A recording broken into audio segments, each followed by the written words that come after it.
Okay, so we're going to look at Acts. And so last week you did Luke. Is that correct? So you're all experts on Luke. And you looked at things like who wrote this book, I hope. Why? Okay, you tell me. This is what I'm going to be mean. Okay, why do you think Luke wrote Luke's gospel?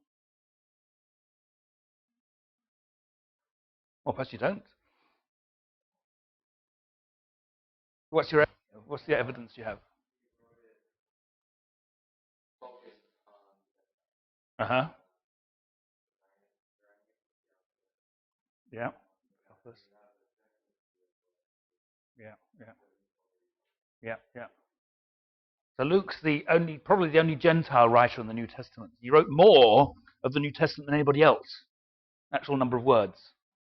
Not so many books as Paul, but actually more words, more portion of the book. So once you've done Luke Acts, you've actually done the biggest chunk of the New Testament. That's encouraging, isn't it?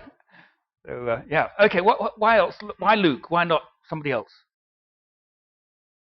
What's your evidence? Because one of the problems with the Gospels and Acts, it doesn't tell us, does it? Paul's letters all start with the same word, Paul. But Luke, when you come to the Gospels, they're anonymous. It says the Gospel according to whoever at the top, but that's tradition, isn't it? So perhaps they got it wrong. Who knows? So why Luke? Yeah, we have evidence from the church file. There's lots and lots of that. That's part of the evidence we have. That's called external evidence. To use the SBS jargon. One of the fun things you start SBSs in different countries, you have to decide what you're going to call the different things in that language. Like what you're going to call a segment and a section and a division in that language. So there's no ambiguity about it. So all sorts of things you have to think about. And it's fun the first time you see a set of charts in a completely new language. I remember seeing the very first ever set of Russian charts. I couldn't understand a word of it, but it looks impressive.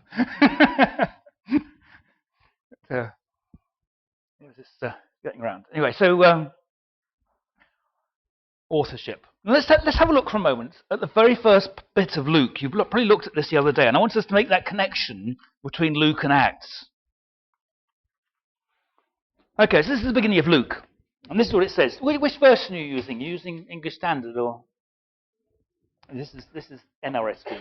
This is what we used to use a little bit in the old days. When I did the SV, it was the old RSV with all of these and thous in it. Anyway, so this is what it says.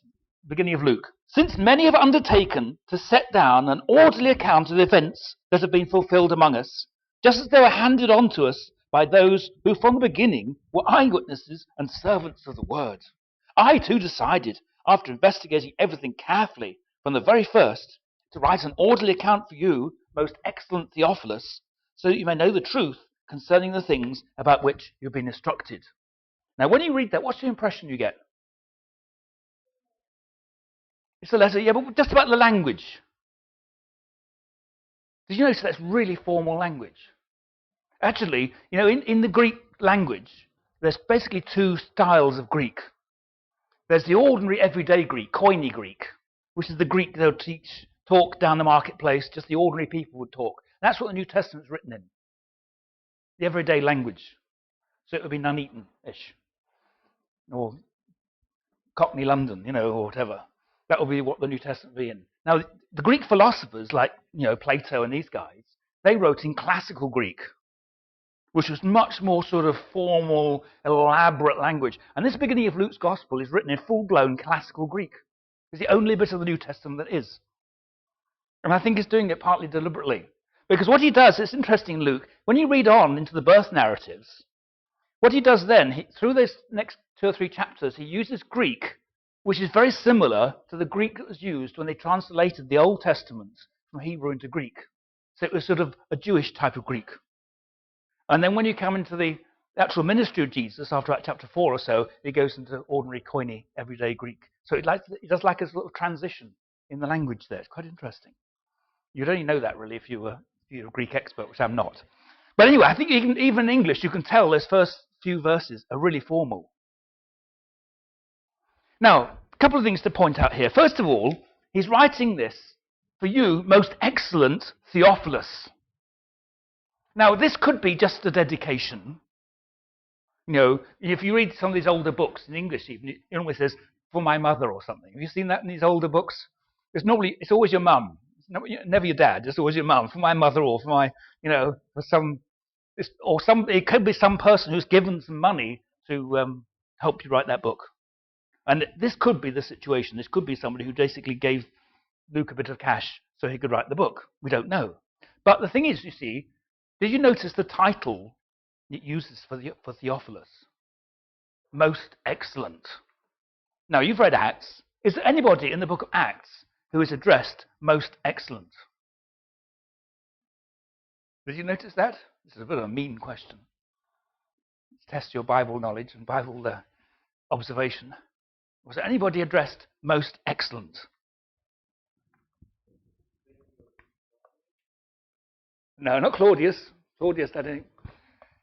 You're warm. It wasn't Claudius, it was somebody else. And I'll give you the hint of the reference. It's 26:25, and it was Festus. Festus was the Roman governor. Now, to be a Roman governor, you had to be quite high up in Roman society. Later on, I'm going to give you a little slideshow, and on there, I've got a bit about the social classes in Roman society, which is quite interesting, because it was very rigid. And if you wanted to become a governor of a province, you had to come from what was called the equestrian class. That's to do with horses. It was like one down from the Senate. You had the senatorial class, which was like the top, below the emperor. And then next one down was the equestrian class. And then normally the governors will be from that class of people. And that's how they would be addressed. Most excellent. So if this Theophilus is a real person, which we don't know, he could be just a made-up name. Because basically Theophilus means person who loves God. Theo, God. Philos, love. So, person who loves God. So it could be not his real name. We don't know. But he's given that title, most excellent, which would suggest that he's some sort of person who's a high up position in the Roman Empire. Now the question is, why on earth is Luke writing this gospel and the book of Acts to this person in this high up position in the Roman Empire? It's an interesting question. Let's turn to the beginning of Acts and we'll see how this links together. So let's look at the first couple of verses here. And it says, in the first book, Theophilus, I wrote all about all that Jesus did and taught from the beginning until the day he was taken up to heaven, after giving instructions through the Holy Spirit to the apostles who he had chosen. See how he links it together? In the first book, he's referring back to this previous book he'd written, the book of Luke, also written to Theophilus. So Theophilus appears there in both of them. Notice how he says that he taught in the first book what Jesus taught from the beginning, right through his ministry up until the time of his ascension. And really, what the book of Acts does is continue the story. Okay? So it makes that connection. There was one thing that puzzles me. I always wondered this, and I don't. If anybody has the answer to this, it'd be interesting. How come Luke and Acts don't come next to each other in the Bible? If they're two parts of the same story, why don't we have Luke Acts next to each other? Like you have 1 Kings, 2 Kings, or why don't we have Luke Acts together? I don't know. Why they put John in between? Maybe because it's written a bit later, and they put it in between so they can keep the Gospels together.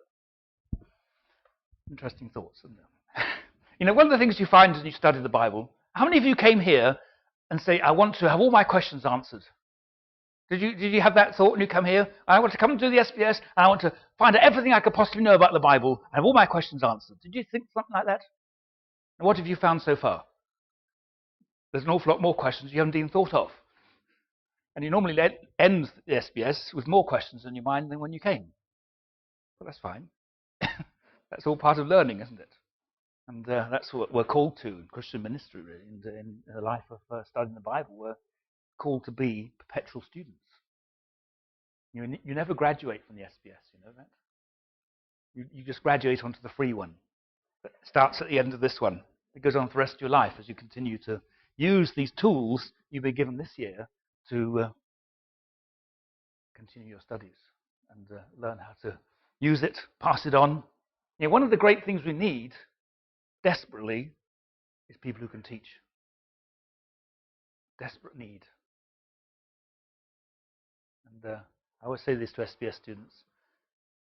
You've got that sort of little thing inside that says, I want to teach this.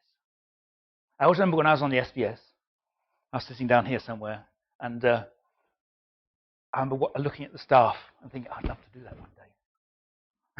And then when we got to the very last week of the New Testament, Dr. Elmore, 20 hours of videos on the book of Revelation, I said, I'd love to do that. I'd love to be able to teach the book of Revelation. That's a little dream that God gave me a few years later. And I think for the last 25 years I've been teaching the book of Revelation. So that's probably the one I teach most often. It's often the one that's needed in different places. And so listen to that little voice inside you that says, I'd love to do that. Because it's not going to come from the devil, is it? I don't think it's going to say, I really think you ought to go and teach the Bible somewhere. I really don't think so. I think it's only God who's into that sort of idea. And but we need that. We need people who can go and teach. And it doesn't have to be big groups. Because often people are really scared of teaching big groups. It can be one-on-one. That's not very scary, is it? Is it scary talking to one other person? No, not normally. Or a small group. We desperately need that. The churches in England and all around the world are desperately, desperately short of people who can teach. So be thinking. It's a long time to the end of the school, but I'm looking ahead.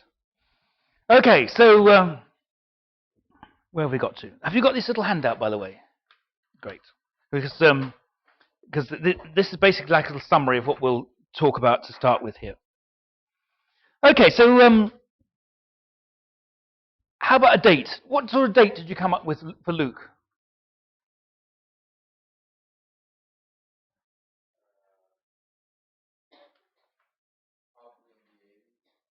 In the 80s. Quite late, yeah. Anybody else think something else? Yeah. Late 60s? Yeah, could be. Okay, yeah. Okay. Now, if Luke was written before the book of Acts, which seems to be suggesting if you read the beginning of Acts, when does Acts finish? Do you know the date at the end of the book of Acts? 60 to 62. Okay, key dates. One thing we'll learn a bit as we go through all this is pick out some good dates. Okay. That's around that period was when Paul was in prison in Rome. 2 years, it says he was there, living at his own expense. He wasn't really in prison. He was in the house. There was a soldier guarding him and receiving visitors. Later on, Paul was put in prison in a dungeon when he wrote 2 Timothy, around the time of just after the fire of Rome and Nero's persecution. Are you beginning to put together the jigsaw of these sort of events of the New Testament? That's what you tend to do. When you first start off with all this, you sort of information overload. But what you need to do is gradually put the pieces together. And that's why doing a timeline is really helpful. But one thing we'll do as you look at the book of Acts, we'll begin to put in some key historical events which actually anchor the book of Acts into history. One of the things I've always really appreciated about studying the Bible is that we're not studying a book full of fairy stories. The Bible connects in very little details into history, into culture, into geography. At one time, it was quite fashionable amongst liberal scholars to criticize Luke and say that Luke was not a very good historian. They've had to eat their words because they've actually proved now that Luke was one of the best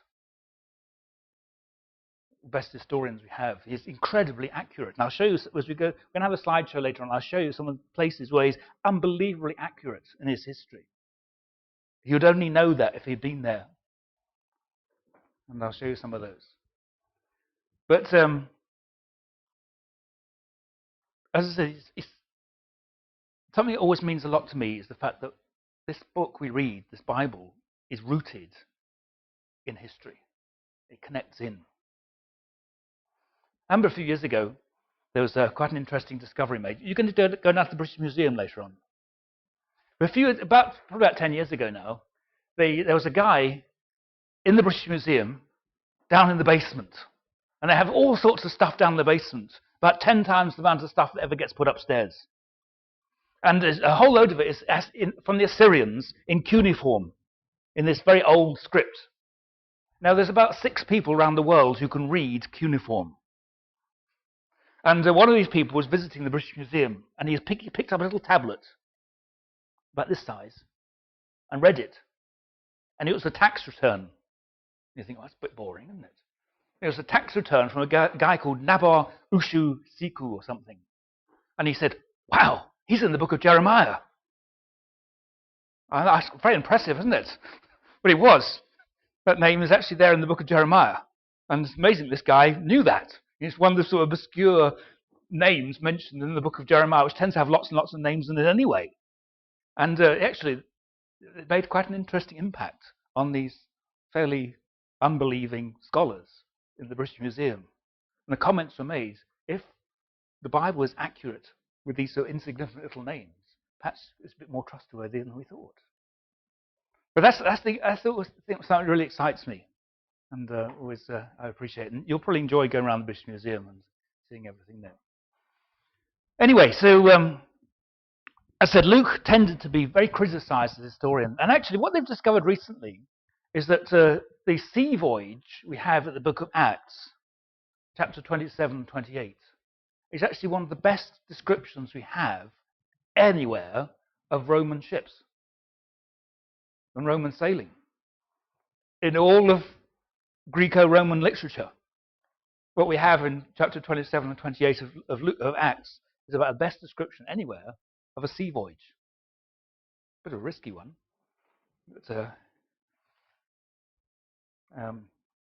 so Luke can be trusted. Okay, so have you looked at the structure of Acts? Have you done your horizontal? How did you organize it? What are your main divisions? How did you break up the book? And what approach did you take? Sorry? The places, geography. Well, you find different books, you see, you split up in different ways. You know, Luke tends to love geography. Did you notice that as you read through? He sort of describes every little tiny little island they go past. Totally insignificant, really. Oh, you went past this one, you went past this one. It's a real eyewitness, isn't it? You know, and did you notice other places where they cover a few hundred miles in about 2 verses? Because Luke wasn't there. By the way, I want to just throw a little idea out about Paul's missionary journeys. You're going to draw these on the map, and you look at the back of the Bible, and there they all are. I begin to wonder sometimes whether they're not quite accurate. You think, what heresy is he coming up with here? Now, one thing you'll find, if you look in different places in the New Testament, as you read Paul's letters, you'll find he refers sometimes to visits to other places which are not mentioned in the book of Acts. Now, when you read Romans, you'll come to chapter 15 of Romans, and it says he's preached the gospel from Jerusalem as far as Illyricum. Now, where's Illyricum? Well, Illyricum is right up here. It's basically where Croatia and Serbia are now. Now, at no point in the book of Acts, or particularly before about chapter 20 of the book of Acts, where he wrote Romans, does he go up that far north. So sometime in one of those journeys before the third one, because it's the third one when he wrote Romans, so it was obviously in the past, he must have gone up north there. So what we have to realize when you read Acts is that Luke is being very selective. You know, they call it the Acts of the Apostles. But in some ways, it's some of the Acts of some of the Apostles, with a particular emphasis on 2 people. Who are they? Peter and Paul. Did you notice that? How it began? First part of the book up to about chapter 10 or 11. Who's the main focus? It's really Peter, isn't it? Paul suddenly appears when Stephen gets stoned, and then you get his conversion. And then from 13 onwards, it's like Peter fades out, and Paul becomes the focus of attention. And that can be another way of splitting up the book, by the way. You know, one thing you'll find with studying the SBS, and this is a nice heretical statement the staff will get into big trouble for. There's no such thing as a perfect horizontal. Okay? And you can justify splitting up the book in different ways. If you want to split it up by people, that's perfectly okay. Now, what you'll find is that sometimes one way of dividing it is more prominent than another. But the danger is that you can ignore it. And I think with Acts, you do have this contrast between Peter and Paul. And I think there's a reason for it. Because, so what was your key verse? You got a key verse yet? But basically what you have in there is the story of the gospel expanding from Jerusalem to Samaria to the ends of the earth. So it's like that geographical expansion. Now, by the way, this is a little interesting thing to think about. Back in the first century, in the Roman society, where are the ends of the earth? No. Do you know where the ends of the earth were in the first century? England. England was the ends of the earth. And you look at the map of the Roman Empire, where's at the end of the world? Little state, that bit up there called Britannia. Beyond that, what have you got? You've got the Atlantic Ocean. That's an interesting thought, isn't it? Tell you other fun things. Have you ever looked into this whole thing about how the gospel came to England? And when? Most people always assume it came here much later than it did. The gospel came to England first century. First century, about 55. Around the time Paul wrote Romans, the gospel was in England. Down there where we live in Herefordshire, about 2 hours away. Well, today it was about 3 hours. The trains were slow. But have you ever been down towards Bristol? Down towards the southwest. You go down the big motorway, the M5, and there's a big line of hills as you go down after Birmingham called the Malvern Hills. And we live just the other side of those. We can see them where we live. And the bottom end of the Malvern Hills, there's a big hill with all sorts of ridges on it called British Camp. And it's an old Iron Age settlement, which was eventually defeated by the Romans. And the guy who lived there was a guy called Caractacus. And, sorry? Caradog, yes, Caradog in Welsh, or Caractacus in English. And basically, there's a very fascinating story about how he got I can't remember the details now, but basically what happened, he got betrayed and captured by the Romans and taken to Rome and made this very impassioned speech asking for clemency before the emperor. And he was so impressed with his speech, he let him off and basically made him a prisoner in Rome. But his family lived in Rome and heard the gospel and brought it back to England in the 50s. Isn't that great? So that's the ends of the earth. So next time you read Acts 1 verse 8, think of the ends of the earth and you'll think that's where we are here.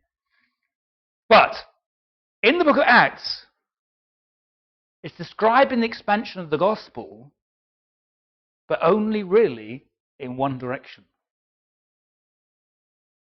Where does it all begin in the book of Acts? It all begins in Jerusalem, and Jerusalem was the heart of Judaism.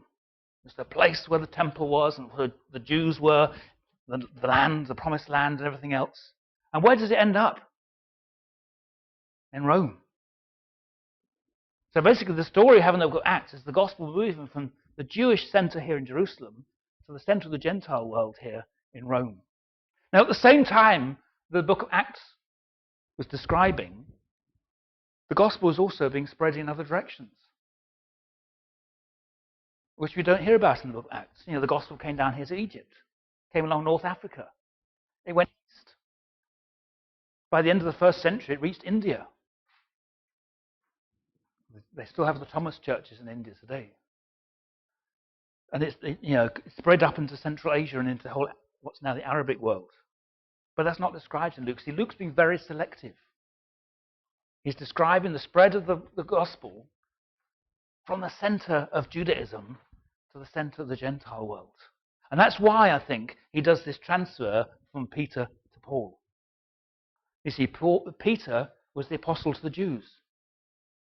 Paul was the apostle to the Gentiles. You remember, you've done Galatians, haven't you? You haven't done Galatians yet? Oh, we always used to do Galatians, second book, first week of the school. Philemon, Galatians, Titus, and Mark, we used to do. Have you changed what you do then?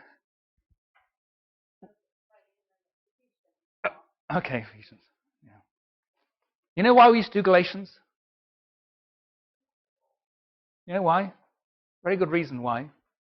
One of the troubles with doing the SBS is you have this thing called grading.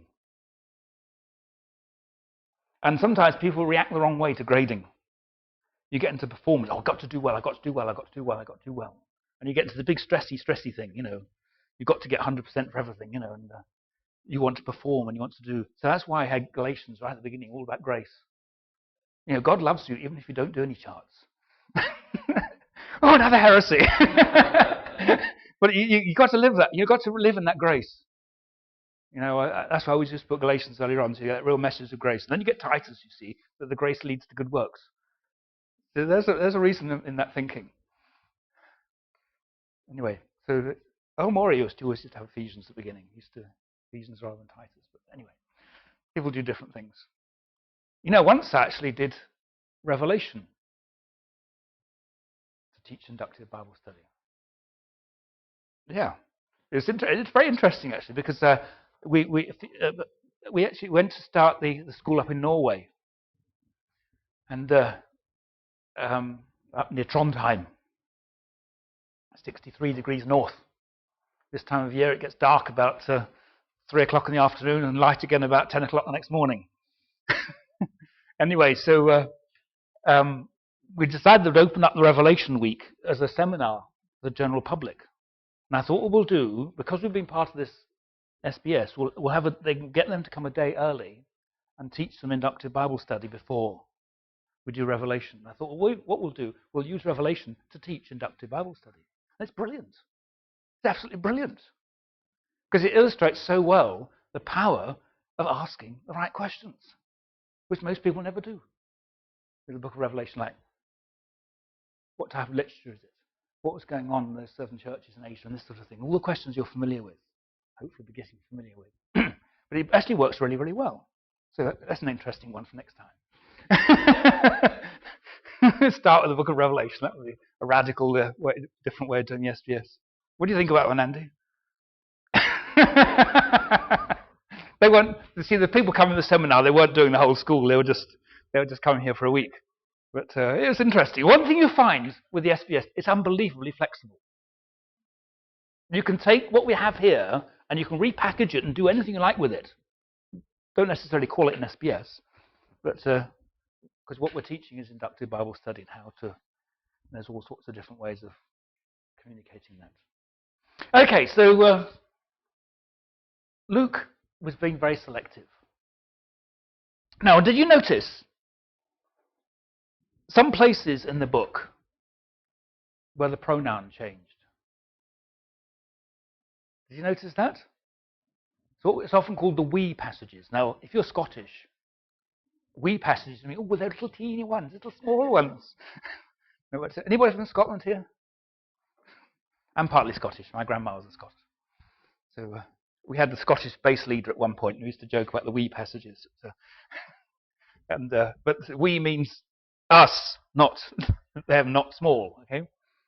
But what happens? What you find? You look out for that. I'm not going to tell you where they are, but I want you to spot them and mark them on your chart. Well, you're not doing charts, not on your horizontal or something. But because what you have there, that's where Luke joins the story. And there's different places in the book where he's there, and then he seems to disappear again, and then he comes back. And what you'll find when Luke is there, you get a huge amount of detail. And then when he's not there, you hardly get anything at all. One thing I tried to do once, but I didn't get very far with this, was actually try and calculate how far Paul travelled. Actually, in kilometres or miles. It's thousands. It's thousands. And, of course, as I said, he went to other places as well. There's one point, when he's in Ephesus, in chapter 19, 18:19, he actually goes to visit Corinth. But it's not mentioned in Acts. When you read 2 Corinthians, he mentions that. So there's all sorts of other bits of the journeys as well, like going up to Illyricum, which aren't mentioned. So just the ones you have in Acts, you're talking about thousands of miles. Now, the other thing, of course, to appreciate, as far as the history is concerned, is that this time, this whole massive area of territory was all under the power of Rome. What do they call it? The Pax Romana, the Roman peace. And it was only for this period, for the next 300 years or so, that Europe was like that. What happened after that? We degenerated into the Dark Ages and continued fighting each other almost continuously ever since. And this was a period of relative peace, but also relatively easy travel. Have you been out the front gate here? Looked along the A5? Do you notice it's quite straight? It's called Watling Street. It was the Romans built that road. Well, actually, some people reckon it was pre-Roman, but it's a Roman road. If you look at the map of England, Watling Street from here to London is straight. You drive down the A5. If you don't go on the M1, go down the old A5. For a long way, it just goes straight. And if you go down the road here a little bit, about just after Hinckley, you come to a little place called High Cross. As you go down the A5, you hardly notice it, because it's there that the Roman road called the Fosse Way crosses the Watling Street. And the Romans said that's the middle of England. They were about 3 miles out, which is quite remarkable, isn't it? Somebody tried to calculate the middle of England. You know where they put it? In the field next door. And so travel was relatively safe and relatively easy at that time, which it was not before, and it was not later. So it really was the fact that the gospel came at a very significant time in history, where it was able to be spread remarkably quickly. And people travelled a lot around the empire. Maybe helpful just to talk a little bit about travel, actually.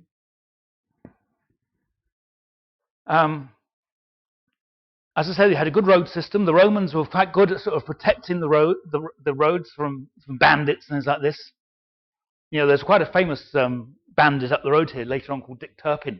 He came from the village just up here and hung out on the A5, Watling Street, and sort of tended to shoot people up and rob them and things like that. But the Romans were quite good at actually removing these people, so it was actually relatively safe to travel.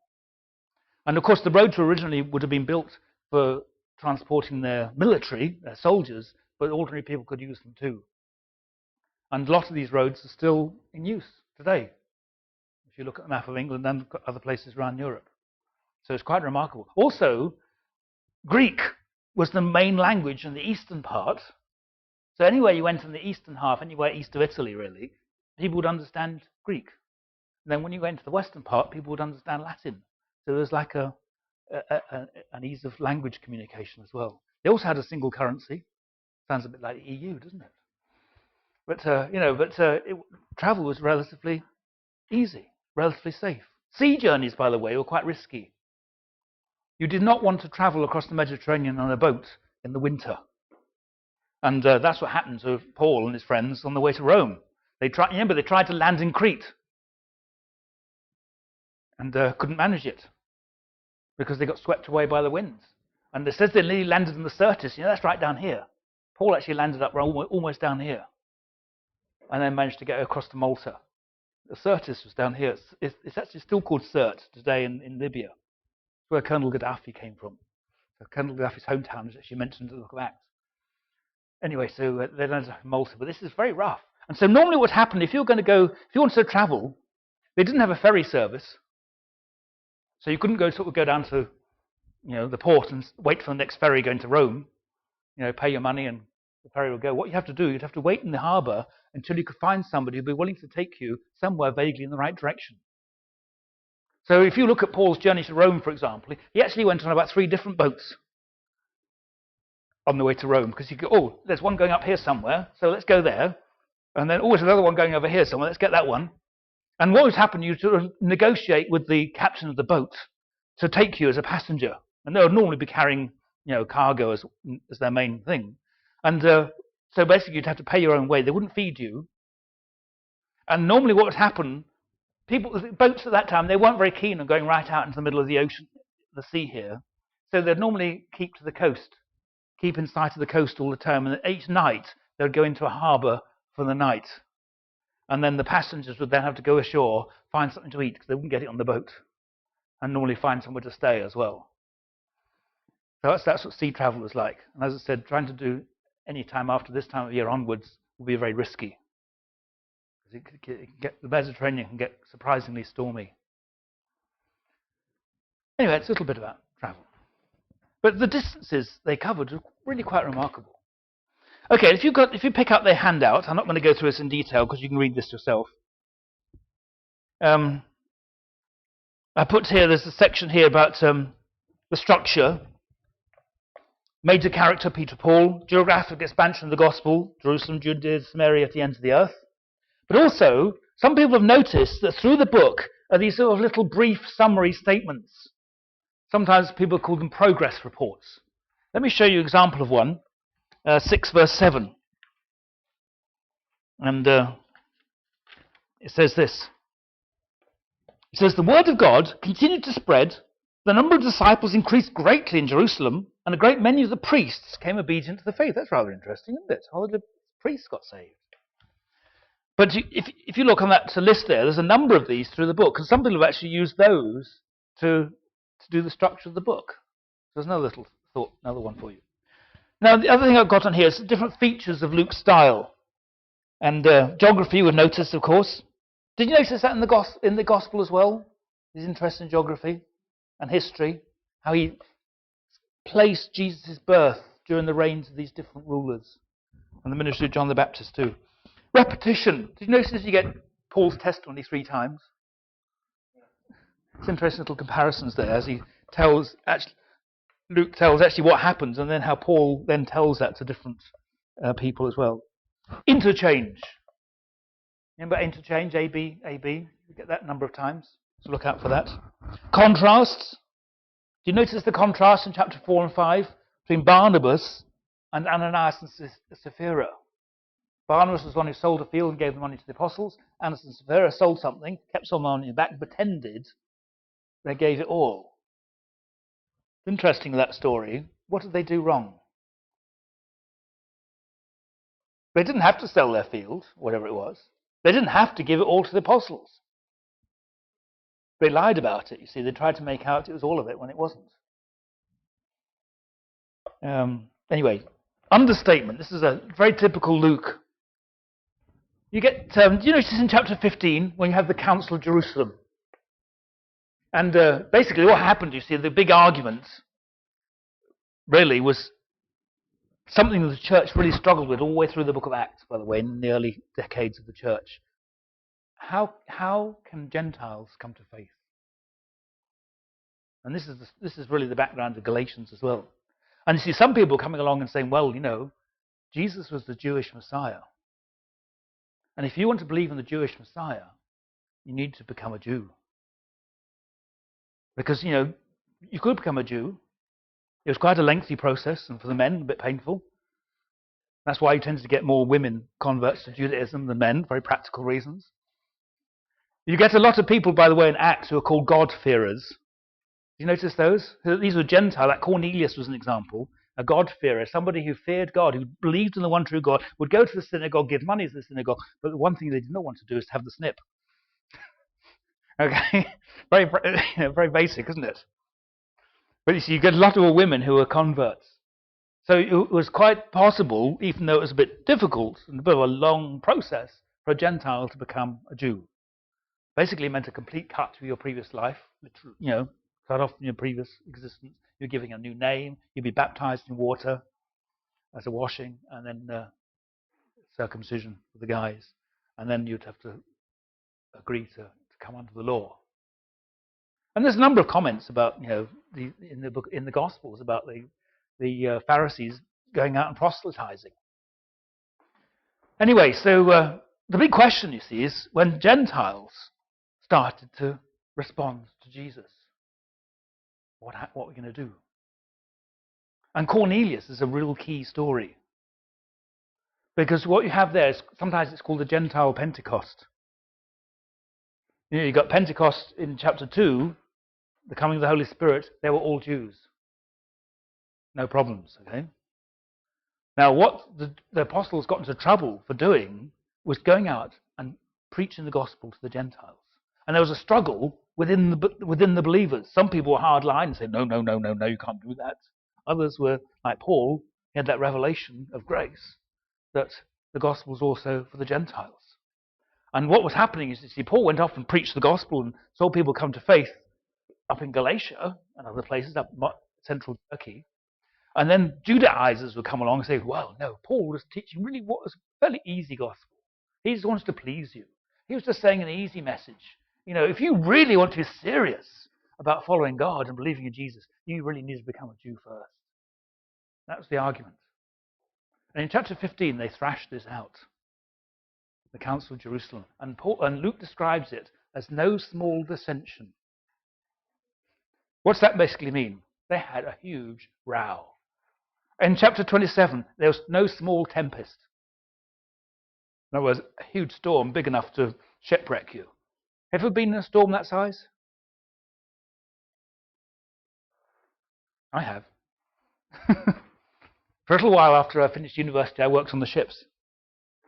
And we went on a big container ship from England out to Australia, went to Melbourne and Sydney, and then went to New Zealand, Auckland, Wellington, Lyttelton, South Island. Then we came straight back from South Island, New Zealand, to London via Cape Horn, around the bottom of South America. So I've probably been further south than any of you have ever been. Anybody been here to Antarctica? Because you have to go there to get further south than I've been. Okay, we're going across the South Pacific from New Zealand to Cape Horn. I've never ever seen sea like it. We were on a big ship. It was about 100 feet from the bridge of the ship down to the sea level. The waves were above us. This ship was, small in modern day container ships. We carried 2,000 containers, and literally this ship was being thrown around. It was really quite scary, actually. And then I realized we used to send the weather reports in every day. And the same day would get back the same weather report that we'd sent in. In other words, there were not any other boats down that part of the world. At one point, I looked at the map, and I realized the nearest bit of land was about 2,000 miles away, and that was Antarctica. So if we got shipwrecked, we had no chance. And actually, while we were going across there, it was so rough that the front end of the ship, the front row of containers, was completely shredded by the waves. That's the storm. No small tempest, as Luke would say. It was definitely a bit scary. You look up there and there's these massive waves and the ship was all over the place. Big one as well. So that's no small tempest. Understatement. It's the opposite of hyperbole. Oh yeah, principality, emphasis and de-emphasis. You'll find there's certain things, Luke, where he really emphasizes them, like Pentecost, like Paul's conversion, the story of Cornelius, you get that twice. The Paul's trials, the journey to Rome. These are big amount of spaces given to them. Other times, he covers about 1,000 miles in about 2 verses. If you look at the beginning of chapter 20, let's look at that just to see how far he goes in beginning of chapter 20. Yeah. Okay, I want to just have a look, see how far he's going in about 3 verses. So at the end of chapter 19, he's in Ephesus. So have a look, see what Ephesus is on the map, round about there somewhere. After the uproar, this is the riot in Ephesus, had ceased, Paul sent for the disciples, and after encouraging them, saying all very well, he left for Macedonia. Where's Macedonia? Okay, up here, Thessalonica, that sort of way. How far is that? A couple 100 miles at least. Do you think miles or kilometres? You're in England, you need to think miles. Okay? When we go abroad, we have to think kilometres, so when you come here, you can think miles. By the way, a lot of countries used to have miles. Do you have them in Sweden? Yeah, we had the Norwegian. In Norway, had the Norwegian mile. 10 kilometres, yeah, you had the same one in Norway. Because they said, it's only a mile. It was 10 kilometres, 6 miles. I thought, why are they talking about miles anyway? But if you look on old maps, you'll find you have the distances in the old units there as well. Anyway, so he's gone to Macedonia. Verse 2. After he'd gone through those regions and given the believers much encouragement, he came to Greece. So he's gone from Macedonia down to Greece. So probably down to Athens or Corinth or somewhere, where he stayed for 3 months. He was about to set sail for Syria. That's a bit in the news. After a plot was made against him, he didn't actually go there, so he decided to return through Macedonia. Okay, so he's back up to Macedonia. So in 3 verses, he's gone from Ephesus to Macedonia to Greece, back to Macedonia. That's not far off 1,000 miles. That's called de-emphasis. See, Luke wasn't there, so you go to get all the details. Now what you find is that in verse 5, it suddenly says, we sailed. And then you get all the little details, every little island went past. And how one of them got off and walked across the island while the others went by boat and this sort of thing. All sorts of interesting little incidental details, really. Okay, comparison between Peter and Paul. Things to look out for there. That's all on there as well. A couple of years ago, I had the opportunity to go to Ephesus. Definitely worth it. The core course in Lausanne do this on location school, and they invited me to join them in Turkey. We went to Ephesus, which was great. And then last year, I was invited to teach on the school in Russia. They said, actually, we're in Israel. And so I had to fly to Israel to go and teach on the Russian school, which was really interesting. And what was rather interesting, we stayed in Haifa for the first few days. Haifa is full of Russians. We stayed in a Russian Messianic Jewish church. And we go around the corner to the supermarket. It's all in Russian. And all the food is Russian. But actually you think, hang on, we're in Israel. But that was another good opportunity. Okay, so as I said, back at that time, Rome ruled. And so it's helpful to get to know some of these provinces because they get mentioned in the New Testament. Asia. Asia was not Asia as we know it today. Asia is just Western Turkey. That's why they still call it Asia Minor. Galatia up here, around this sort of area. Some of the places are still the same. Syria, Cyprus, Crete. So Achaia or Greece is only the southern part. Then the northern part is called Macedonia. There's a big argument here. A few years ago, I went to teach a couple of DTS in Macedonia. Now the Greeks do like the Macedonians calling their country Macedonia, because Macedonia is part of Greece. So the Macedonians, by edict of the United Nations, have to call their country former Yugoslav Republic of Macedonia to distinguish it from the Greek Macedonia. Anyway, did you know that? Beautiful place, by the way.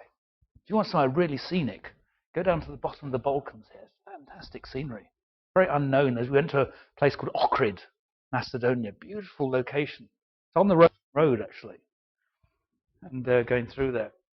Paul probably went there. Anyway, so get to know these different places. This is one we went to quite recently. Corsica. Went on holiday there weeks ago. And family holiday in Corsica. Never been. A beautiful place. Scenic. Amazing scenery and beaches and things like that. Okay, so get familiar with the Roman provinces. Okay, so all begins in Jerusalem. Now, if you go to Israel today, you can go to the Israel Museum. Definitely recommended. Went there and took about 100 photos. And one of these was this one here. That's not my photo, but this is a model of Jerusalem as it was in the first century. And it's here apparently. And here we have the temple. Have you looked at the whole layout of the temple at all? So you're fairly familiar with it. Let me just remind you a few places as we look in the book of Acts. So as you came up into the temple, you would come up into this porch here. This porch was about twice the height of the King's Lodge. The temple courtyard there could hold about 250,000 people. It's huge. And if you go to Jerusalem today, you can see how big it was, because you've got the Temple Mount still there, even though the temple's been destroyed. So you come in here, and these porches went right round like they do over here. But the one over this side was called Solomon's Porch. And that's where the early church met. Now, anybody could come in to the court of the Gentiles here. Whether you're Jew or Gentile, anybody. Now, this is actually very significant. Because what it meant is that Gentiles could come in here and they could hear the singing of the psalms and the worship going on. But also, rabbis would sit in these porches, because that was out of the sun, a bit cooler, and they would teach people. So Gentiles would come into the temple and be taught the word of God. What they were not allowed to do was to go past this little wall here. This little wall here, it may be what Paul refers to in Ephesians as the dividing wall of hostility. And basically, nobody was allowed to go past there unless they were a Jew. And they could come up here to this gate here. This was the beautiful gate This is where the lame man was in the book of Acts, begging. It was a good place to beg, because lots and lots of people, that was the main way in to what was called the court of the women, which is this bit here. Then there's a set of, if you look very carefully, you can see there's a set of semicircular steps where they used to sing the Psalms. And you go up into the court of the men, which was quite a narrow bit, and then into the court of the priests here, before the holy place. And that's in that court of the priests is where the altar, the burnt offering was, and the places where they sacrificed the animals and things. So it's helpful just to have an idea here. Let's go on to the next one. Anybody, yes, if you're a proselyte, you're officially a Jew. So you could go in. Now remember, in the book of Acts, Paul gets accused of bringing Gentiles into the temple. And that's why he got arrested. That was not allowed. I don't think he did bring Gentiles into the temple. He probably brought them into the court of the Gentiles. That was okay. I shouldn't think he took them any further. But if you did go past that wall, you'd see this stone. This is actually one of the stones from the temple. And it was on the wall surrounding the sanctuary. And basically it says this: foreigners must not enter inside the balustrade or wall or into the forecourt around the sanctuary. Whoever is caught will have himself to blame for his ensuing death. And it was written in Greek, Hebrew, and Latin, so anybody could understand it. And they've discovered quite a few of these.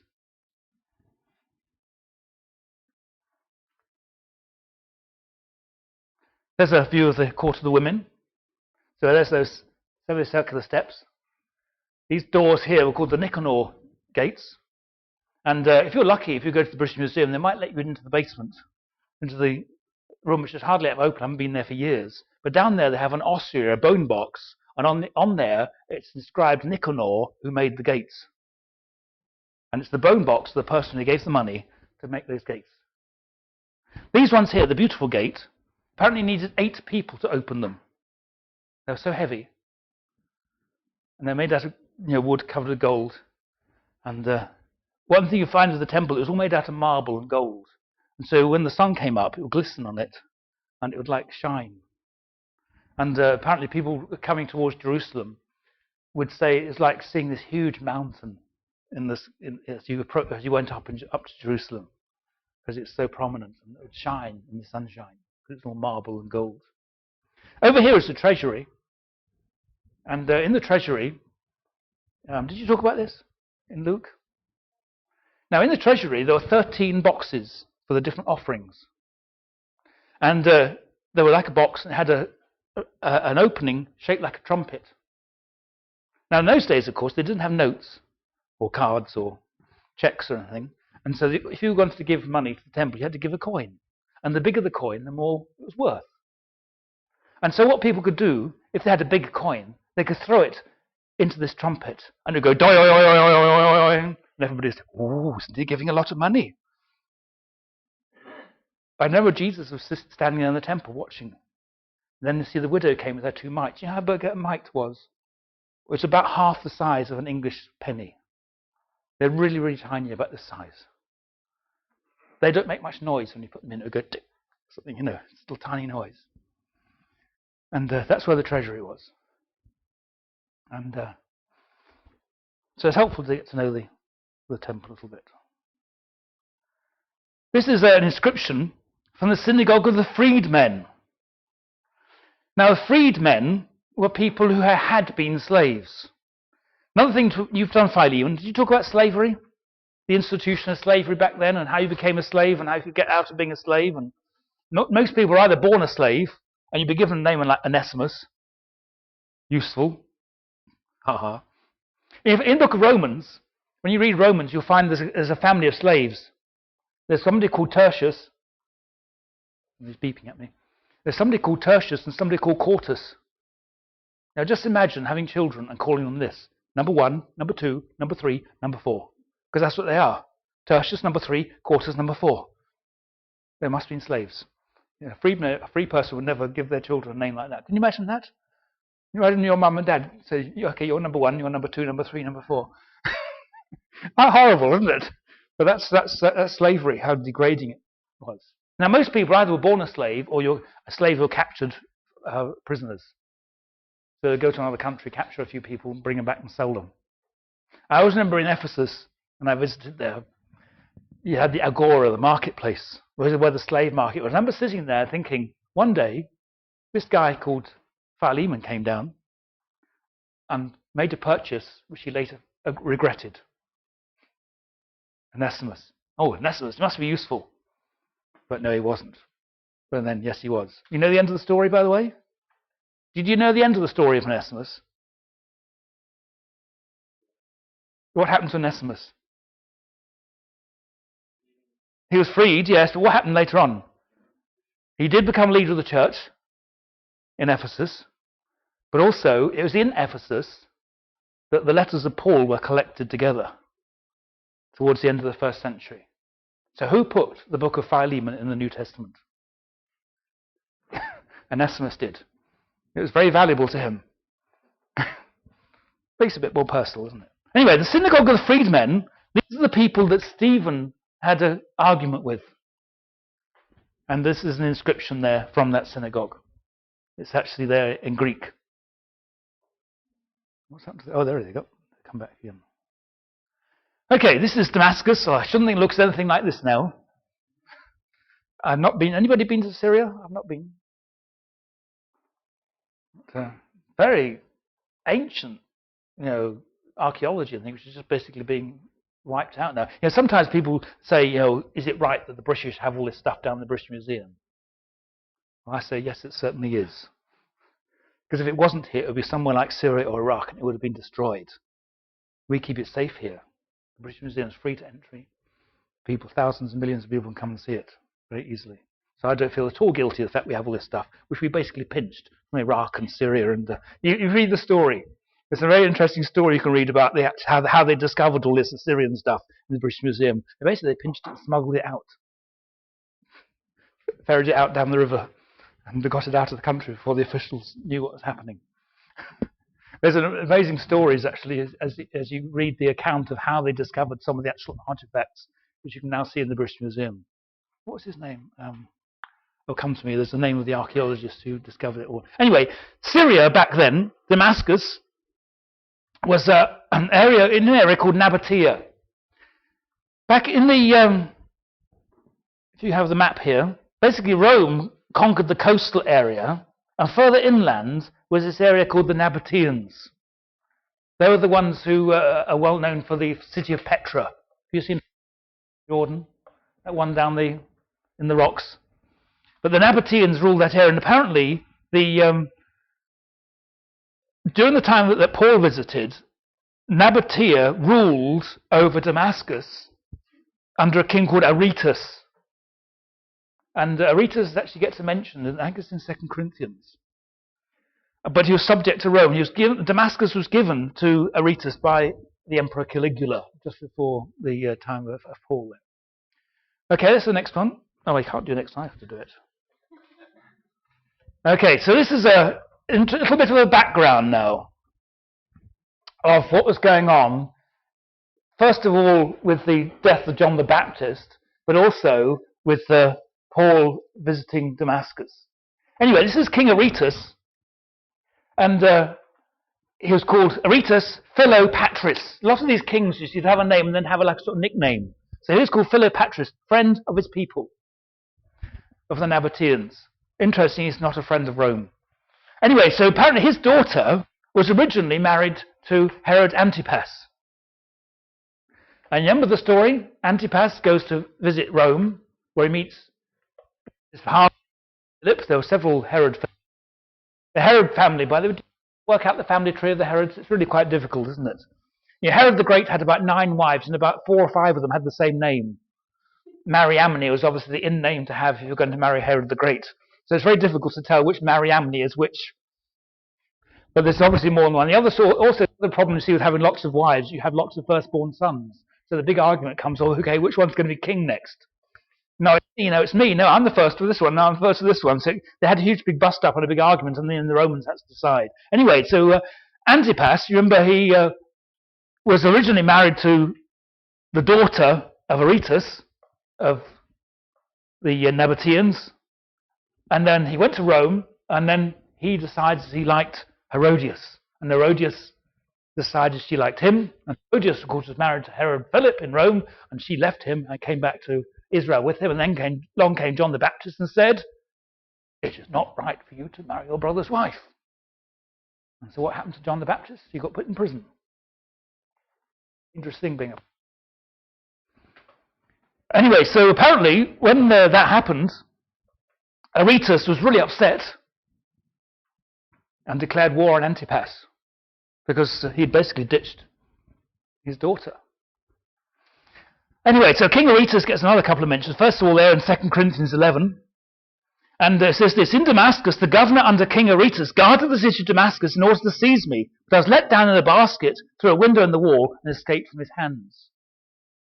1 Corinthians 11. That's a... When you have you done much Paul? You haven't done much Paul's letters yet, have you? Sometimes people don't like Paul very much. Anybody here don't like Paul? You think, "Oh, I don't think I'd like to meet Paul." Sometimes the girls have issues with Paul. But normally, once you read 2 Corinthians, you decide, "Oh, I feel very sorry for him." Because he has this big long section in chapter 11 where it talks about all the different things he suffered and the number of times he was shipwrecked. And by the way, this was written before the shipwreck in the book of Acts. So these are other times in his journeys that he got shipwrecked and beaten up, which are not mentioned in the book of Acts. So again, you see how selective Luke is being. Anyway, so Acts 9 says, "The disciples took him by night and let him down through an opening in the wall, lowering him in the basket." Let me tell you something rather interesting about 2 Corinthians. You can store this away in your mind for when you come to it later on. Now, one thing you'll find later on in 2 Corinthians, about chapter 10 and 11, he starts boasting of all his failures. You remember that bit in Paul? When he talks about a thorn in the flesh, whatever that was, big debates that people have about that, and all the different times he got beaten up and left for dead and all this sort of thing. And the ultimate disaster in Paul's account there was being let down the wall in the basket. It was like the ultimate humiliation. Now, the reason why, you think, "Well, what's the big deal?" But the reason why is that if you were trying to conquer a city with walls around it, who would be the greatest hero? The greatest hero would be the first person up the wall. Okay, up the wall, facing all these enemies at the top, conquering, getting into the city and conquering it. That would be a great hero, wouldn't it? So Paul he sort of argues in the opposite. Instead of boasting in all his strengths and successes, he actually boasts in all his weaknesses, partly because there was a big problem in Corinth of these people he called super apostles. It was like he actually made up a word which doesn't exist in the Greek language to describe these people who thought they were so amazingly, incredibly spiritual. They were called super apostles, and they thought they were it. They thought they were as spiritual as you could possibly get. And so Paul comes against them in the opposite spirit, boasting in all his failings and weaknesses and saying it's the grace of God. It's a very powerful message, actually. But you see, what he does is, "I was let down the wall in a basket." It was like the ultimate humiliation. So put it in the context there a bit. Anyway, these are some coins with Aretas on there. There he is there. Okay, this is a chapel in the city gate of Damascus dedicated to Paul. Probably not there anymore. Probably got flattened, I should think. But there it is. And there's a carving of Paul being let down all in the basket. I don't know when this was built, but Damascus is a very ancient city. Okay, remember that later on, this guy called Agabus comes along and predicts there's going to be a famine. And this famine was actually really serious. And it's actually mentioned in quite a number of different history books. And Josephus mentions this. Have you talked about Josephus yet? A little bit. Josephus was an interesting character because he was a Jew, but he became pro-Roman. Partly because he lived through the fall of Jerusalem. Have you talked all about AD 70, I guess? He actually lived through, he was an eyewitness to what happened in AD 70. He was actually in Jerusalem during the siege and actually defected to the Romans part of the way through, and that's why he was given the name Flavius as a Roman honor. Whoops. But he actually has some very interesting connections with a lot of events in the New Testament and in the Old Testament anyway. This talks about somebody called Queen Helena. I don't know where Adabini is. It's somewhere up in the northeast, I think. And basically, it talks about the famine, how this queen sent a whole load of food to Jerusalem to help. And there was another here. It says, Tiberius Alexandrus succeeded Fadus. These were the governors. Under these procurators, that great famine happened in Judea, in which Queen Helena brought corn in Egypt at great expense and distributed it to those who want. Fadus was a governor from 44 to 66, so the famine was around AD 46. And it says in the Acts it was during the reign of Claudius. Now this famine actually gets mentioned in British history. There's a long document called the Anglo-Saxon Chronicle. You may have heard of King Alfred the Great. The only thing he's famous for is burning the cakes. It's actually a bit more famous. He's actually a bit more significant than that. He was king. Basically, King Alfred the Great was the king of the southern part of England about 500 AD. And he basically got the armies of the southern part of England and pushed the Vikings back as far as Watling Street. Watling Street A5 was the international frontier between the Vikings, the Danelaw, these Scandinavians, and the Anglo-Saxons. And sorry? Yeah, you were, yes. I always remember we were in Norway. I was a bit naughty. It was right at the time we were in Norway is when Weiland organised this reconciliation march for the Crusades. And one of the Norwegians, that was the base leader, I think, was going on about how great the Vikings were. And I said, I really think the Norwegians need to come to England as a march of reconciliation to say sorry for what the Vikings did. And he was really angry with me. So they weren't that bad. They were. They just took over and ruled the whole of the north of England. Now today, in England, you may notice some of the place names. If you have any place ending BY, like Derby, Rugby, that's the boo, the Scandinavian for town. Boo, however you pronounce it. And you don't get that in the south of England. You only get it from here northwards. And it's a fascinating bit of history. One of the funny things with England is there's this huge divide between the north and the south. If you've been here any length of time, you begin to pick it up. The northerners think the southerners are all posh and wealthy, and the southerners think the northerners are all, they're mucky and they work in industry and do mucky stuff up the north, and there's a bit of a snob value. And there's a big debate you see in England: where does the south become the north? Well, I think historically it's here, the A5, because that's where the Anglo-Saxons were in the south and the Vikings were in the north. Anyway, he mentions, Alfred the Great mentions this in the Anglo-Saxon Chronicle, about the same AD 46, this great famine in Syria, which Luke mentions in his book. Bede was an English church leader. He lived up in Jarrow and up near Newcastle. And he wrote a book called The History of the English Church and People. It's quite an interesting book, actually, to read. And he mentions this as well. Suetonius describes this famine as well. Suetonius wrote a book called Lives of the 12 Caesars, about the different emperors. It's very, very straight down the line about what they did as well. You read what Nero did, and that whoa. Anyway, he wrote about this. Tacitus also mentioned this famine as well. So it's actually something really quite widespread in the whole of that eastern part of the Mediterranean. Okay, there's some coins of Agrippa I. Remember, Agrippa I, he was the one in chapter 12 who gets struck down. But there's some there. Agrippa the Great. Now, one thing just to be aware of is that the rulers over Israel, the whole system changed a number of times. So you get Herod the Great ruling over the whole area. Then his sons, Antipas and Archelaus, it's divided up. Then they have governors during the time of Pontius Pilate. Then they go back to having a king again, in Agrippa chapter 12. Then they go back to having governors again. And then they go back to having kings again. And it chops and changes. Basically, Israel was an absolute pain in the neck for the Romans. It's like the worst province they had to try and govern. Because what the Romans did, they basically divided up their empire into these different provinces and had a different system of government in the provinces depending on how peaceable those provinces were. So if the province was fairly pro-Rome, they would just have a fairly light rule over it. Otherwise, if there were rebellious provinces like Israel, Judah, they'd have a much heavier rule over them. And that's why it was really difficult for the Romans. Okay, this is what Josephus says about what happened in Acts chapter 12. And this is a bit, I'll basically summarize this a bit here.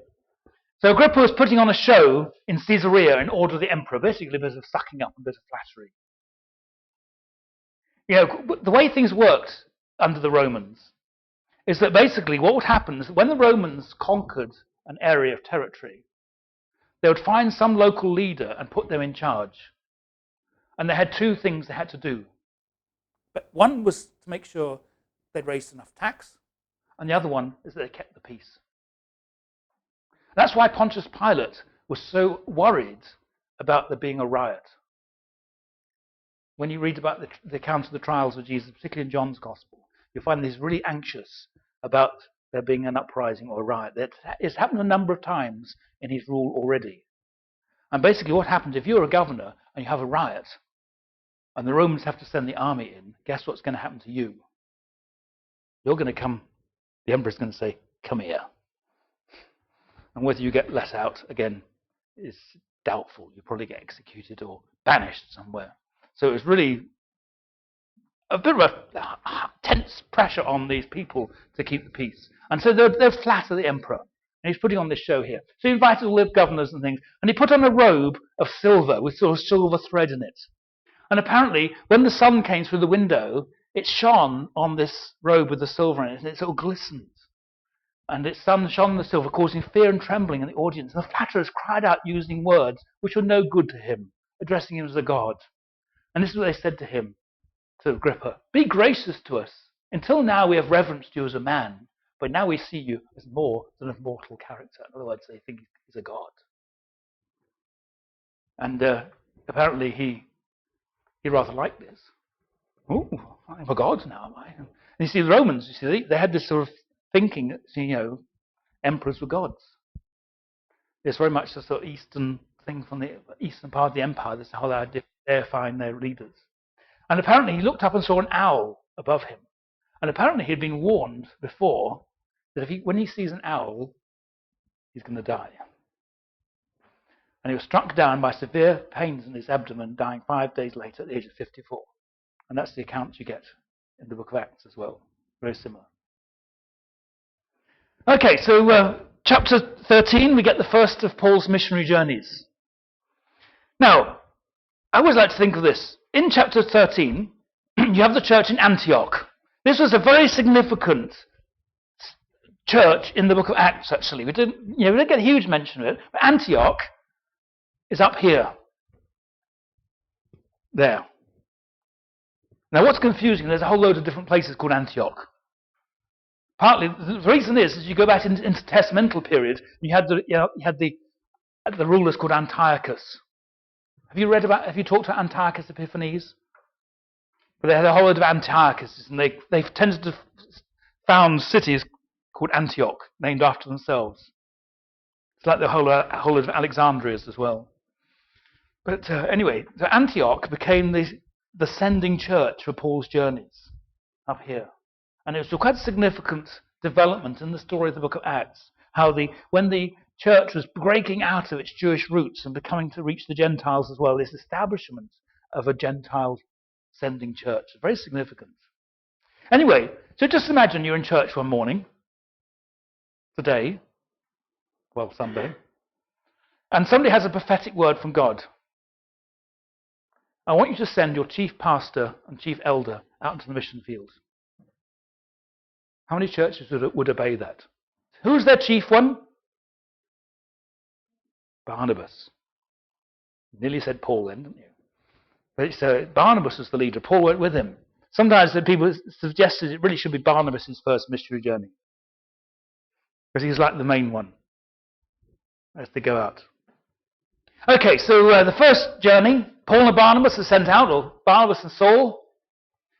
And, they go to Cyprus, partly because that's Barnabas' home island.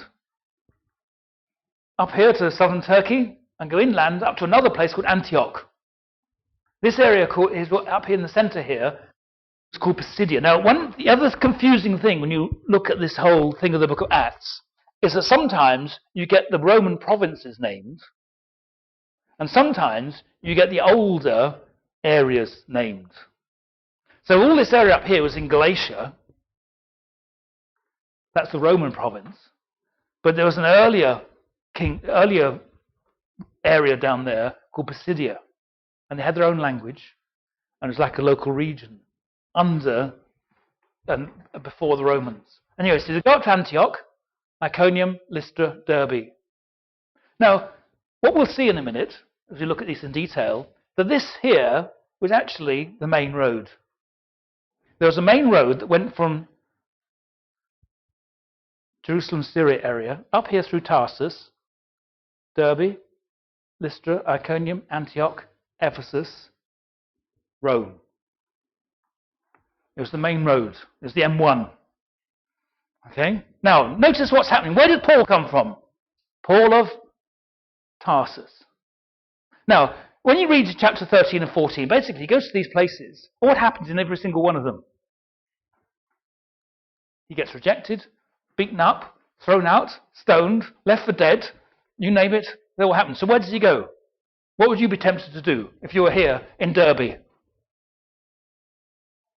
I'm going home. The next place down the road is Tarsus. What does Paul do? He turns around and goes back. That's guts, isn't it? And he goes back the same way and then back to Antioch. That's the first journey. So let's look at that in a bit more detail. By the way, there's a little Roman boat I put on there. They're tiddly little tiny weeny things. There's the board for steering, controlled by sail there. There's a model of a ship. There's the figurehead, it's like some sort of swan. And there's the sails. They're only really quite tiny. You can get an idea how big they are compared to the size of the buildings. You know, would you like to go across the Mediterranean in one of those? No, thank you. Hardly bigger than the rowing boat, you know. They're really tiny. A bit like, you know, if you've been down to the canal up in Stoke Golding or somewhere, they're about that size. The narrow boats, you know, that sort of size. Okay, Cyprus. There are two main places he went to in Cyprus. One was Salamis, the east coast, and one here, Paphos, on the west coast. Very historic. It's a place I'd like to go sometime, actually, Cyprus. Nowadays the north is a bit difficult, but this is Salamis on the right-hand side here, and that's Paphos on the left-hand side. It was in Paphos that Paul met this magician and turned him blind. And the Roman governor, called Sergius Paulus, interesting, has the same name, was very impressed. Now, one of the things you'll find in the book of Acts, this little theme that comes through the book a number of times, is that where does the opposition come from? There's two sources of opposition in the book of Acts. Where does it come from? Jews. You know, there's a little phrase you may notice, which is very unpolitically correct nowadays, but the Jews. Did you notice that little phrase? All sorts of great things are happening, but the Jews. I colour those in black on my colour coding.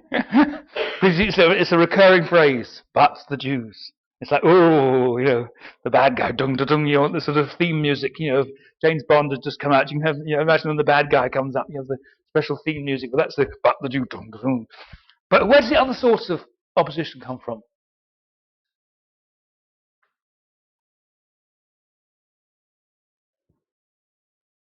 The devil, yeah, but through who?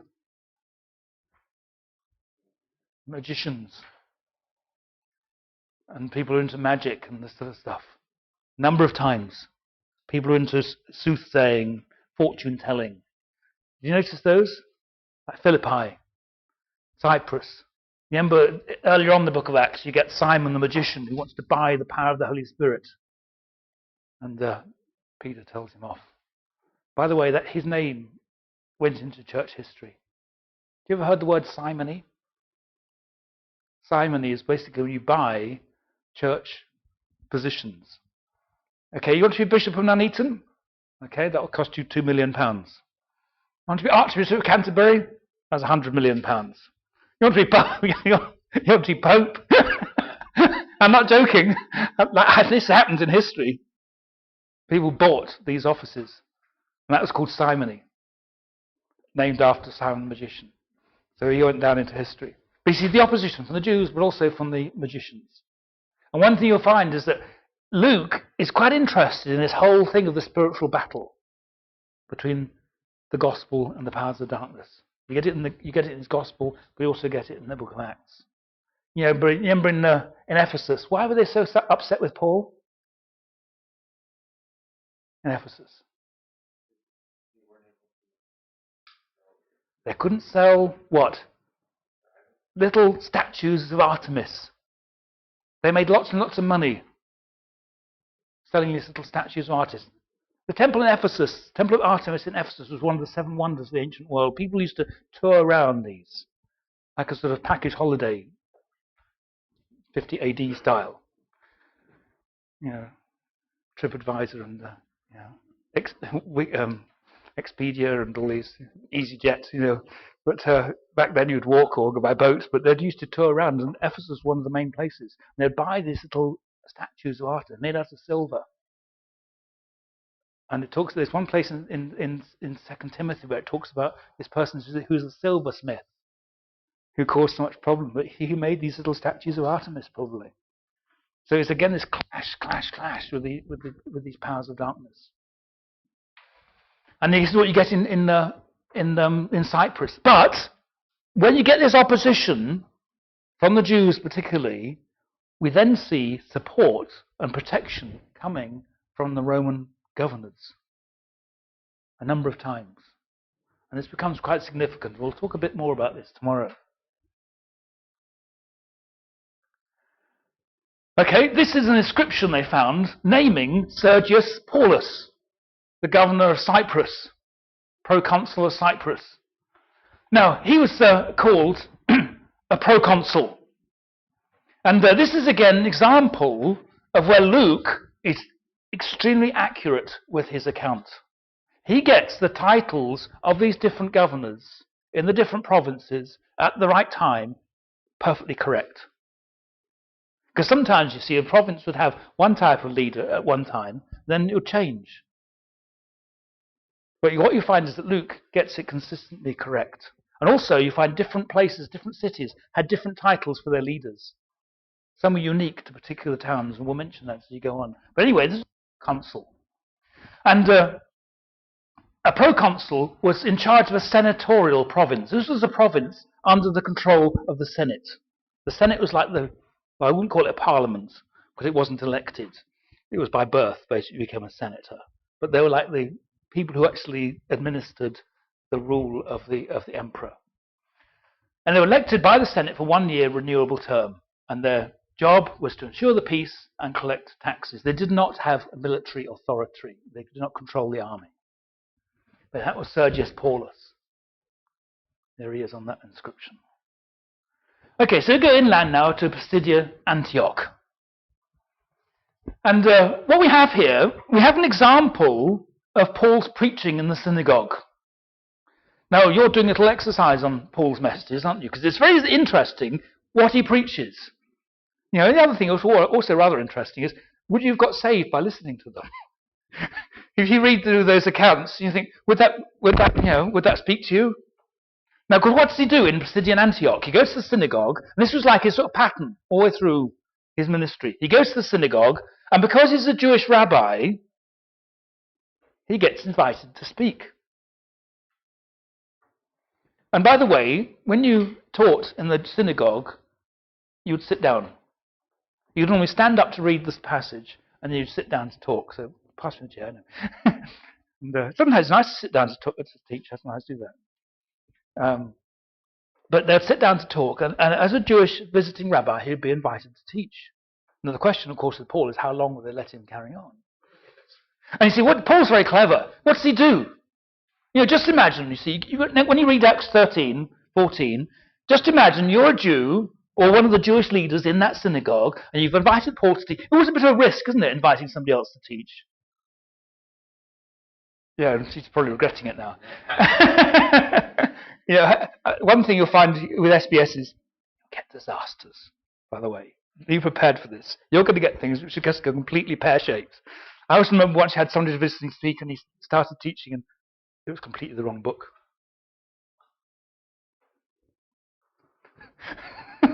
We've got two books, and he got them wrong around. So all the students were ready for Hosea, and he started teaching Amos, and then he read Amos. Yeah. What did I do? You just have to go with it. And you couldn't really say, "Oh, sorry, wrong one." You're going to get. You'll find you'll identify with Paul in chapter 11, 1 Corinthians, all the disasters. I can tell you a few disasters. My worst one? Just imagine, this is the worst possible disaster you have on an SBS.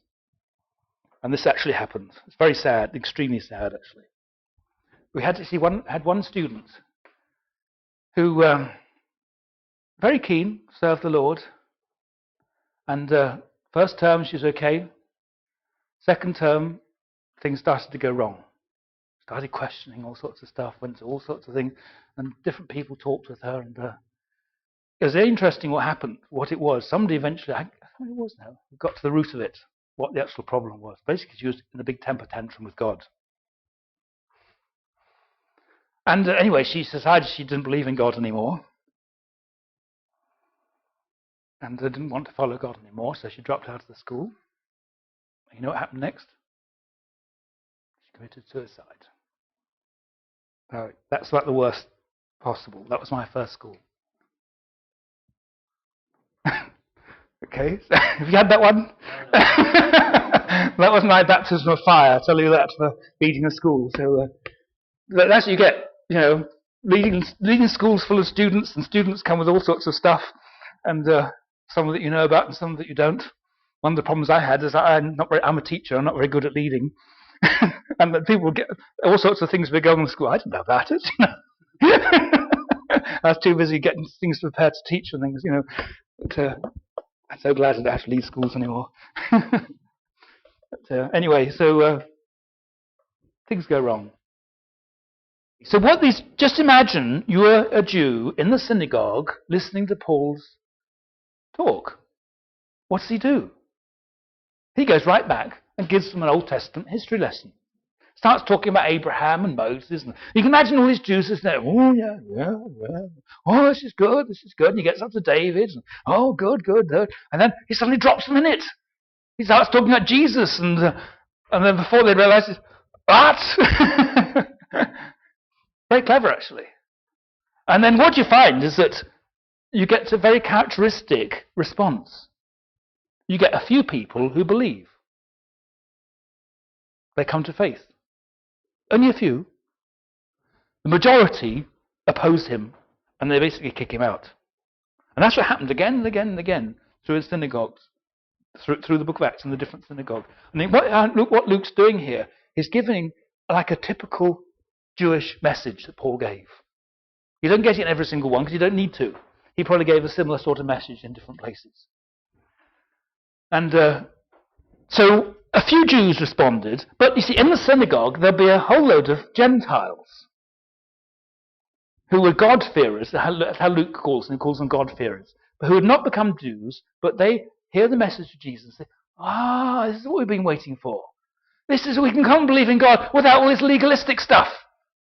Because they were attracted to Judaism because of the belief in the one true God rather than believing in Zeus and all these pagan gods, but also they're attracted to the moral purity of Judaism, in contrast to the debauched Greek way of life. But they didn't like all the rules, all the laws. I don't blame them. And so they remain God-fearers. They would not go that whole way and come under the law. So when Paul came along, basically he pinched all their God-fearers, which caused them upset them even more. No wonder you get the opposition there. And so basically you get kicked out and you go down the marketplace. Now you see, Paul also, he's a fascinating character because he was Jewish, but he was Greek. He was totally Greek. He had a Greek name. He was a Roman citizen. We'll talk about that tomorrow. But also, he went against a lot of the Greek way of thinking. But what we have in the book of Acts, you have a fascinating insight into the Jewish world and into the Greek world, and how the gospel clashed against both of them.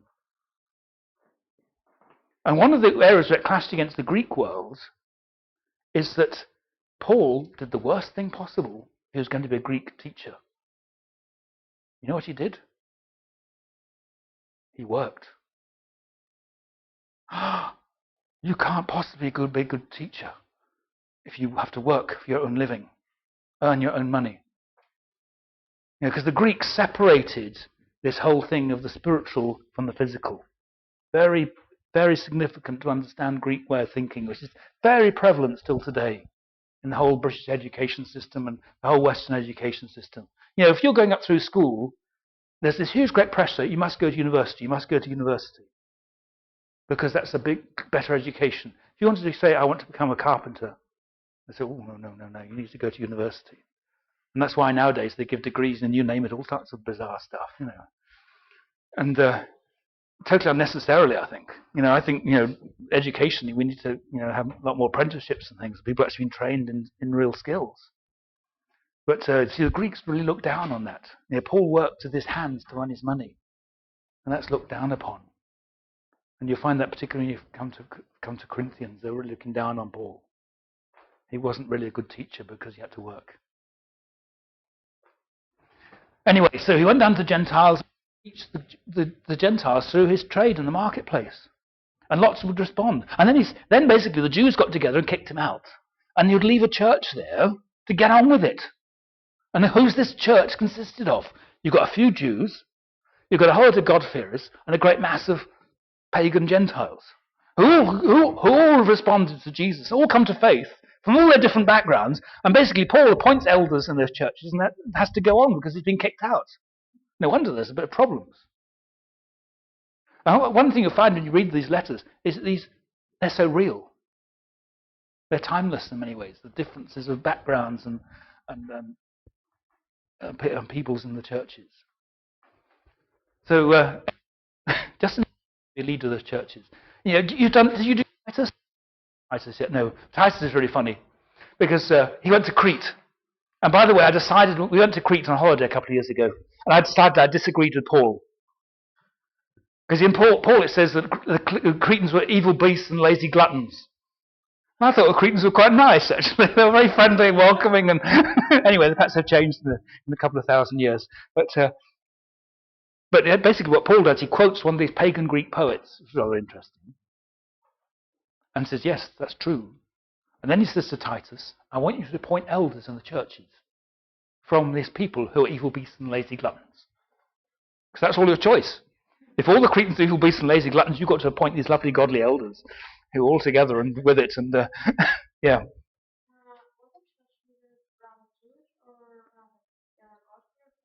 I don't know. Probably, you name it. Where did they get their education from the church? When they just Yeah, it's fascinating. They didn't, probably. We know about Timothy. Timothy was half Jewish, half Greek. What was Onesimus? Onesimus would be Greek. Totally Greek. Pagan background. Some people were quite highly educated. Slaves could actually be very highly educated. You could actually have the situation where your slave was more highly educated than the master. It's possible that Luke was a slave. Doctors were quite often slaves, apparently.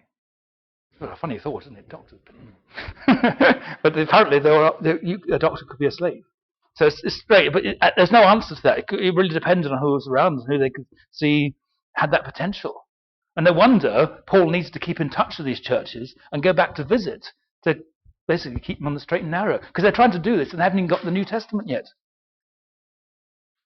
You like that job? A mixture of zealous Jews God-fearers and pagan Gentiles all come to faith, all sorts of bizarre backgrounds, and you've been appointed leader, and all you've got is the Old Testament.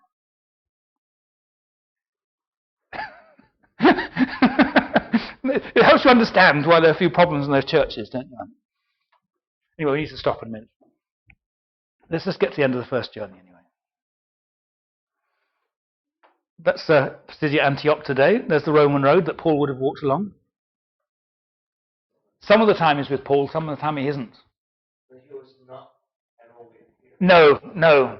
And one of the interesting things with that is, well, where does he get his information from? Obviously, when he was there, he's an eyewitness. When it's we did this, obviously he was there. Other times he probably got the information from Paul, because he worked with Paul, he's with Paul when Paul was in prison in Rome. That's probably when he wrote Acts.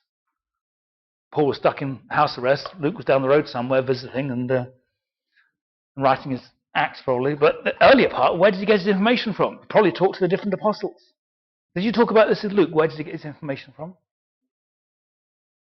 The possibility he got from Mary. Who else would know about the birth narratives? What the angel said and things like that.